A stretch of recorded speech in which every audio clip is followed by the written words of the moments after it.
That's because this song is called Alice's Restaurant. It's about Alice and the restaurant. But Alice's Restaurant was never the name of the restaurant. That was always just the name of the song. And I guess that's why I still call the song Alice's Restaurant. You can get anything you want at Alice's Restaurant. You can get anything you want at Alice's Restaurant. Walk right in, it's around the back, just a half a mile from the railroad track. And you can get anything you want at Alice's Restaurant. Well, it all started about 50 years ago. 50 years ago on Thanksgiving, when my friend and I decided to go up and visit Alice at the restaurant. But Alice didn't used to live in the restaurant. She used to live in the church nearby the restaurant, in the bell tower, with her husband Ray and Facha the dog. And living in the bell tower like that, they used to have a lot of room downstairs where the pews used to be. And seeing as how they took out all of the pews and having all that room, they decided that they didn't have to take out their garbage for a long time. We got up there, found the place was filled with garbage, and we decided that, well, it'd be a friendly gesture for us to take the garbage down to the town dump. So we took a half a ton of garbage, put it in the back of a red VW microbus, took shovels and rakes and implements of destruction and headed on toward the town dump. We got there. There was a sign, a chain across the road saying, closed on Thanksgiving. And we had never heard of a dump being closed on Thanksgiving before. So with tears in our eyes, we drove off into the sunset, looking for another place to put the garbage, and we didn't find one till we come to a side road. And off at the side of the side road, there was a 15-foot cliff, and at the bottom of the cliff, there was another pile of garbage. And we decided that one big pile would be better than two little ones. Rather than bring that one up, we decided to throw ours down. And that's what we did. Drove back to the church, had a Thanksgiving dinner that couldn't be beat, went to sleep and didn't get up until the next morning when we got a phone call from Officer Obi. He said, "Kid, we found your name on an envelope at the bottom of a half a ton of garbage. Just wanted to know if you had any information about it." And I said, "Yes, sir, Officer Obi. I cannot tell a lie." Yeah. I put that envelope under that garbage. So after talking to Obi for about 45 minutes over the telephone, that we finally arrived at the truth of the matter. And Obi said we had to go down and pick up the garbage. We also had to go down and talk to him at the police officer station. Now, friends, there was only one of two things that Obi could have done at the police officer station.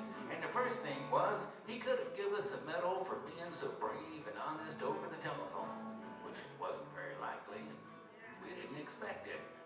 And of course, the other possibility was that, well, he could have bawled us out and told us never to be seen driving garbage around the vicinity again, which is what we expected. But when we got to the police officer station, there was a third possibility we hadn't counted upon, and we was both immediately arrested, handcuffed. And I said, "Obi, I don't think I can pick up the garbage with these handcuffs on." He said, "Shut up, kid. Get in the back of the patrol car." We sat in the back of the patrol car and drove to the, quote, scene of the crime, unquote. Now, friends, I'm going to tell you about the town of Stockbridge, Massachusetts, where this was happening. They got 3 stop signs, 2 police officers, and 1 police car. But when we got to the scene of the crime, there was 5 police officers and 3 police cars, being the biggest crime of the last 50 years, and everybody wanted to get in the newspaper story about it. And they was using up all kinds of cop equipment they had hanging around the police officer station. They was taking plaster tire tracks, footprints, dog smelling prints, and they took 27 8x10 colored glossy pictures with circles and arrows and a paragraph on the back of each one explaining what each one was to be used as evidence against us. They took pictures of the approach, the getaway, the northwest corner, the southwest corner, and that's not to mention the aerial photography. And it was after the ordeal we went back to the jail, and Obie said he was going to put us in the cell. He said, "Kid, I'm going to put you in the cell. Give me your wallet and your belt." And I said, "Obie, I can understand you wanting my wallet, so I don't have any money to spend in the cell." "What do you want my belt for?" He said, "Kid, we don't want any hands." I said, "Obie, did you think I was going to hang myself for littering?" Obie said he was making sure, and friends, Obie was, because he took out the toilet seat so I couldn't hit myself over the head and drown. Took out the toilet paper so I couldn't bend the bars, roll the toilet paper out the window, slide down the roll, have an escape and get away. Obie was making sure, all right, and it was about 4 or 5 hours later that Alice, remember Alice? Still the song about Alice, and she come by. And with a few nasty words to Obie on the side, she bailed us out of jail, and we went back to the church, had another Thanksgiving dinner that couldn't be beat, went to sleep and didn't get up until the next morning when we all had to go to court. We walked in, sat down. Obie come in with the 27 8x10 colored glossy pictures with the circles and arrows and a paragraph on the back of each one explaining what each one was to be used as evidence against us. He sat down. We sat down. A man come in, he said, "All rise." And we stood up, and Obie stood up with the 27 8x10 colored glossy pictures, and the judge walked in, sat down with a CNI dog. He sat down, we sat down. Obie looked at the CNI dog, and then at the 27 8x10 colored glossy pictures, and looked at the CNI dog. And Obie began to cry because Obie come to the realization that this was a typical case of American blind justice. There was no way the judge was going to look at the 27 8x10. It didn't matter, because we was fined $25 each, and we had to pick up the garbage in the snow. But of course, that's not what I came to talk about. I just thought I'd mention it. I thought I'd talk a little bit tonight about the draft, and for those that wasn't there, can't remember, or don't know, back in those days, we used to have a thing called the selective service system, which meant that when you was a guy and you turned 18, you had to register with the selective service so that you could select some kind of service that might be of interest to you.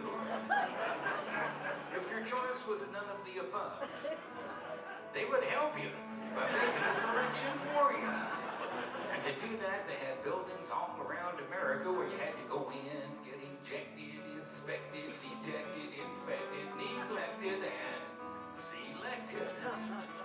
They had a building down in New York City on Whitehall Street. I had to go in there one morning a long time ago for my physical examination. So I got good and drunk the night before. So I wanted to feel my best when I went in that morning. Yeah. I mean, I wanted to feel, I wanted to look, I wanted to be like the all-American kid. When I went in that morning, I was hung down, I was brung down, I was hung up, I was all kinds of mean, nasty, ugly-looking things. I walked in, I sat down. They gave me a piece of paper, said, "Kid, see the psychiatrist, room 604.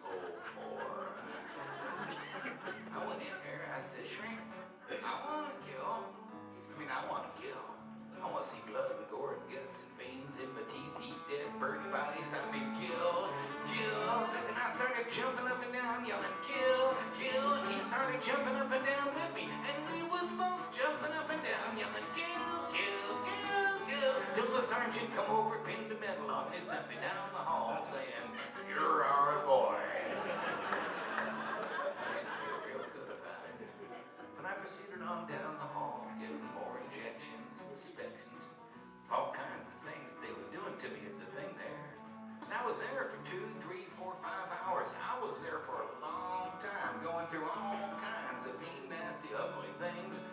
was inspecting, injecting every single part of me, and he was leaving no parts untouched.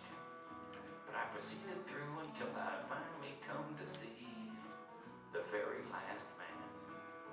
I walked up, I said, "What do you want to see me about?" He said, "Kid, we only have one more question. Have you ever been arrested?" I told him the story of the Alice's Restaurant Massacre with 5-part harmony, full orchestration, all kinds of other phenomenon. He stopped me there. He said, "Kid, did you go to court?" And I told him the story of the 27 8x10 colored glossy pictures with the circles and arrows. And he stopped me again. He said, "Kid, I want you to go over, sit down on that bench that says Group W. Now, kid."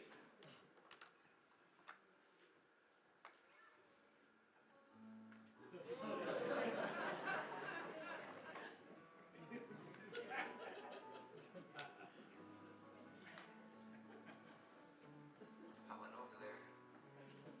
Group W. Group W is where they used to put you if you might not have been moral enough to join the army after committing your special crime. There was all kinds of mean, nasty, ugly-looking people on the bench next to me. And there was mother rapers and father stabbers, father rapers. There was father rapers sitting there on the bench next to me. I mean, these was mean, nasty, ugly, horrible crime kind of guys, and the meanest, ugliest, nastiest one, the meanest father raper of them all, was coming over to me, and he sat down next to me and said, "Kid, what you get?" I said, "I didn't get nothing. I had to pay $25 and pick up the garbage." He said, "Kid, what was you arrested for?" I said, "Littering." They all moved away from me on the bench. Gave me the hairy eyeball and all kinds of stuff till I said, "Hey, creating a nuisance." And then they all come back and shook my hand. And we had a great time on the bench talking about crime, mother stabbing, father raping. We was smoking cigarettes and all kinds of stuff, having a good time. Till the sergeant come over. He had some paper in his hand. He held it up. He went like this. He said, "Kids, this paper got 47 words to them sentences. 1 times the crime, 2 times the crime. They got 17 trending about the crime. The rest of them name kind of thing. Got to say they talked for 45 minutes. And nobody understood a word he said. But we had fun filling out the forms and playing with the pencils on the bench. I wrote down the massacre like I was supposed to, and I put down my pencil. Turned over the piece of paper. There on the other side of that piece of paper, in the middle of the other side, away from everything else on the other side, underlined, capitalized, and quotated, read the following words. "Kid, have you rehabilitated yourself?" I went over to the sergeant. I said, "Sergeant, you got a lot of gall to ask me if I've rehabilitated myself. I'm sitting here. I'm sitting here on the Group W bench because you want to know if I'm moral enough to join the army, burn women, kids, houses, children, villages after being a litter bug." I said, "Kid, we don't like your kind. We're going to send your fingerprints off to Washington." And friends, somewhere in Washington, enshrined in a little folder, is a study in black and white of my fingerprints. They're still there. They've been there 50 freaking years. I'm not the only one. They've been added to the collection recently. So the only reason I'm singing you the song tonight is because you may know somebody in a similar collection. Even some of you could be in a collection like it. And if you ever find yourself in a collection like it, you don't know what to do. There may be only one, well, may not be much you can actually do, but there's something you can try. And that's to be wherever it is you are, as it were. Stop whatever you're doing. And just go like this. Just say, "You can get anything you want at Alice's Restaurant." That's it. Just sing a couple of bars of the old song. Imagine one person doing that. Probably not worth collecting. trying to get married in parts of Kentucky or something. Or Twitter about Utah, I don't know. Or maybe 50,000 people. Now, whatever they're doing, singing a few bars of the old song. And, you know, you get enough people stopping whatever they're doing, singing the song like that. Even the people collecting might start joining in. And when you get a song worth joining in on, no matter what side of the aisle you're on, where you come from, what your story is, it's what we used to call a movement. And one of these days, somebody's going to write a song like that. It's not this one. Every generation needs its own songs. But while we're waiting for that one to get wrote, we can practice on the one we got. Some of you know it. We're just waiting for it to come around here, and we'll give it a shot. Here it is. You can get anything you want at Alice's Restaurant. You can get anything you want at Alice's Restaurant. Walk right in, it's around the back, just half a mile from the railroad track. You can get anything you want at Alice's Restaurant. Oh, come on. For Pittsfield, that sucks.